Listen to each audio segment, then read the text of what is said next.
If you've been trying to get your cichlids to breed and nothing seems to work, stop for a second. Most people don't fail at breeding because of water parameters. They fail because they don't see what's actually happening inside their tank. Everything can look normal at first. The fish are still swimming around, colors don't look bad, nobody's getting chased. That's usually when people relax. But that's also when problems start. And in this video, I'm going to show you what really controls breeding in cichlid tanks, how pressure builds, how behavior shifts, what mistakes quietly kill breeding attempts, and what actually matters if you want your fish to reproduce naturally. I've seen this go wrong more times than I can count, and I've lost fish this way too. Years ago, I made these exact mistakes myself. What I learned is simple. Breeding doesn't start with water changes, it starts with the system. Most hobbyists think breeding is something you trigger. You tweak the temperature, do a big water change, throw in a few caves, and then you just sit there waiting. But breeding doesn't work like that. Cichlids don't reproduce because conditions look good on paper. They reproduce when tension drops low enough for biology to take over.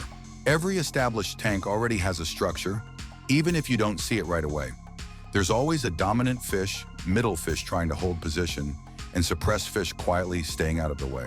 Even in peaceful-looking tanks, this hierarchy still exists. When breeding doesn't happen, it's usually because the female never feels safe enough to participate. Maybe she gets chased, maybe she hides, maybe she starts eating less. But the real problem is that she doesn't control her own movement.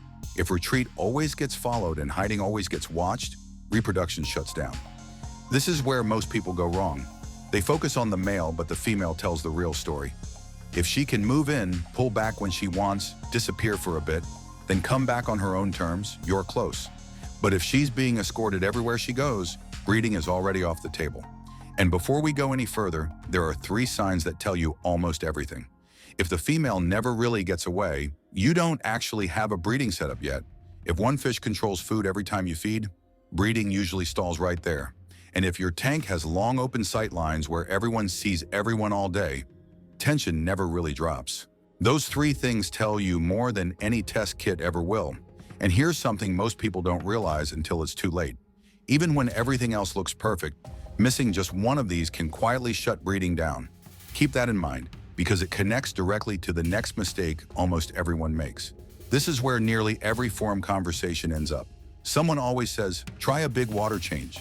And sometimes it looks like it works. People change 30 or 40% of the water, and a few days later they see courtship behavior. So the story spreads that water changes trigger breeding. But here's the truth. Water changes don't create breeding. They only open the door. A water change can signal opportunity and tell the fish that things might be improving, but it doesn't fix who controls the tank, who eats first, who sees everything, or who actually has somewhere to escape. Whatever hierarchy existed before usually comes right back within hours. You might notice brighter colors or more movement, but activity doesn't mean comfort. If the dominant fish still controls space, that extra energy turns into tension instead of reproduction. That's why people say they almost bred and then it stopped. That's the door opening. What happens next depends entirely on what's already waiting inside the tank. Water changes amplify what's already there. If your tank has balance, they help. If your tank has pressure, they make it louder. Remember this. Water changes don't fix breeding problems. They reveal them. And that leads straight into the behavior most people misread. This is where confusion starts. The male darkens up, circles the female. There's chasing. Sometimes he clears sand or guards a rock.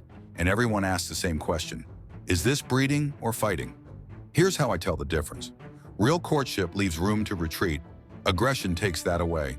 In healthy courtship, the female always has options. She can move in, pull back when she needs to, disappear for a moment, then come back without being punished. When it turns into aggression, those options disappear. She pulls back and gets followed. She hides and gets watched. That's no longer courtship, that's control. And a stressed female doesn't spawn. She just survives. You'll start to notice breathing speed up, posture tilt slightly vertical, food getting ignored, and movement becoming cautious. Sometimes she parks near the heater or filter, like she's trying to borrow stability from the equipment. From outside the tank, everything still looks calm. But inside, the body is already shutting down reproductive signals. Some chasing is normal. What matters is how it ends. In courtship, chasing ends with space. In aggression, it ends with confinement. Feeding tells you more than any test kit ever will. If the female is still eating between displays, you're probably close. But if the male starts controlling food and she begins missing meals, that's a red flag. Tank structure matters here more than most people realize. Flat layouts with shallow rockwork might look clean, but they don't give fish anywhere real to disappear. Real hiding means blind spots, vertical rocks, angled stacks, any place where vision gets broken for a moment. Sometimes aggression ramps up right before breeding, but that doesn't automatically mean breeding is happening. A lot of the time, it just means hierarchy is tightening. Breeding is a back and forth. Aggression is one fish doing all the talking. Your job is to make sure the conversation can happen. And there's one sign that often tells you a female is about to drop eggs before it happens. We'll get to that in a moment. When people finally see a female holding eggs, they think they've won. A swollen mouth, no feeding, more hiding, relief. But in community tanks, this is usually where things start falling apart. African cichlids are mouth brooders. The female carries eggs for weeks while barely eating, so she's already under physical stress. Add social pressure on top of that, and most females never finish the hold.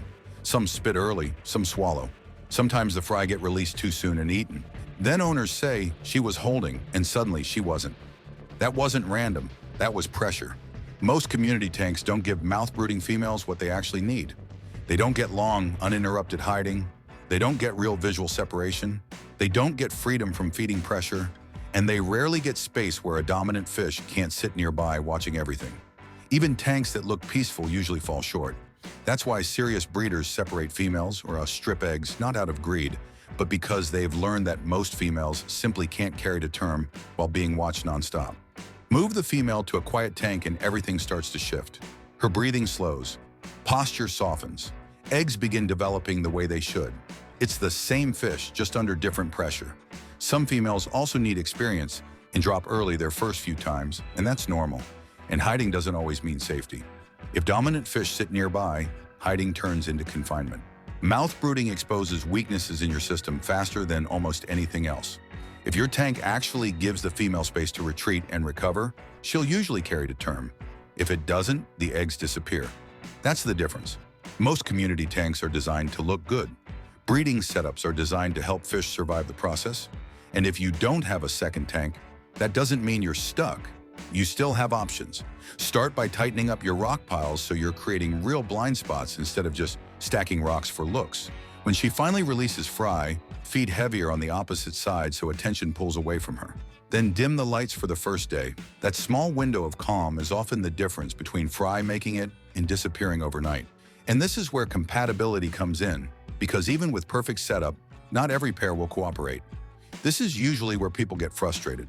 They fix the water, move rocks around, try to calm aggression, and at the end of it all, nothing changes. And sometimes the truth is simple. You're not actually doing anything wrong.